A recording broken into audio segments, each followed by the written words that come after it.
नमस्कार दोस्तों, स्वागत है आपका चमत्कारी टोटके चैनल पर। आज हम आपको एक दिव्य कथा सुनाने जा रहे हैं, जहां स्वयं भगवान विष्णु इस रहस्य से पर्दा उठाएंगे कि स्वर्ग का असली हकदार कौन होता है। तो आइए इस ज्ञानवर्धक कथा को सुनते हैं और जानते हैं कि स्वर्ग पाने के लिए हमें अपने जीवन में किन गुणों को अपनाना चाहिए। वैकुंठ धाम में देवताओं की एक बड़ी सभा चल रही थी। सभी देव भक्ति भाव से भगवान विष्णु की स्तुति कर रहे थे। तभी एक ऋषि ने आगे बढ़कर भगवान विष्णु से प्रश्न किया, प्रभु, पृथ्वी पर सभी मनुष्य स्वर्ग जाने की इच्छा रखते हैं। वे तरह तरह के यज्ञ, दान और तपस्या करते हैं, लेकिन कृपया बताएं, इनमें से कौन सच में स्वर्ग का हकदार होता है। भगवान विष्णु मंद मंद मुस्कुराए और बोले, हे ऋषिवर, ये प्रश्न बड़ा गूढ़ है, परंतु इसका उत्तर मैं एक कथा के माध्यम से दूंगा। बहुत समय पहले पृथ्वी पर एक नगर में 3 व्यक्ति रहते थे। राजा विराट, जो कि एक धर्मपरायण राजा जिसने कई यज्ञ किए और अनेकों मंदिर बनवाए। दूसरे महर्षि देवदत्त, जो कि एक महान तपस्वी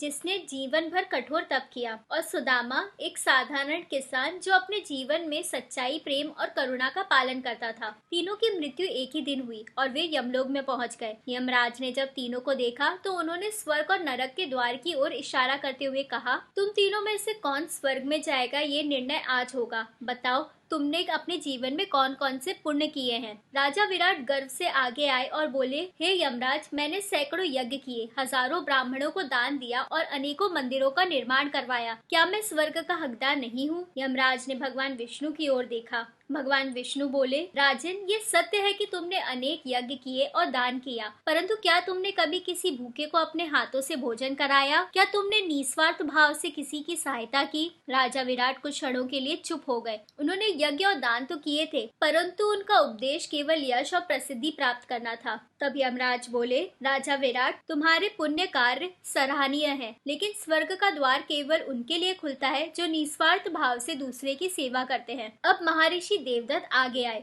वे बोले, हे यमराज, मैंने अपना पूरा जीवन तपस्या में बिताया, घने जंगलों में रहकर वर्षों तक ध्यान किया। मैं संसार से अलग रहा और मोक्ष प्राप्ति के लिए कठिन तप किया। क्या मैं स्वर्ग जाने के योग्य नहीं? भगवान विष्णु ने महर्षि देवदत्त की ओर देखा और बोले, महर्षि, तपस्या महान कार्य है, परंतु क्या तुमने कभी किसी पीड़ित की सहायता की? क्या तुम्हारी तपस्या से संसार का कोई भला हुआ? महर्षि देवदत्त कुछ कह नहीं सके। उन्होंने केवल अपने मोक्ष के लिए तपस्या की थी, लेकिन समाज के लिए कुछ नहीं किया था। तब यमराज बोले, महर्षि, तुमने महान तप किया, लेकिन स्वर्ग का द्वार केवल उनके लिए खुलता है जो प्रेम, दया और सेवा का पालन करते हैं। अब सुदामा किसान आगे आए। वह विनम्रता से हाथ जोड़कर खड़े थे। यमराज बोले, सुदामा, तुमने अपने जीवन में कौन कौन से पुण्य किए हैं? तब सुदामा ने बताया, हे देव, मैं तो एक साधारण किसान हूँ। मैंने कभी बड़े यज्ञ नहीं किए, ना ही कठिन तपस्या की, लेकिन मैं हमेशा सच्चाई और ईमानदारी से जीता रहा। जब भी कोई भूखा आया, मैंने अपने खेत से अन्न देकर उनकी भूख मिटाई।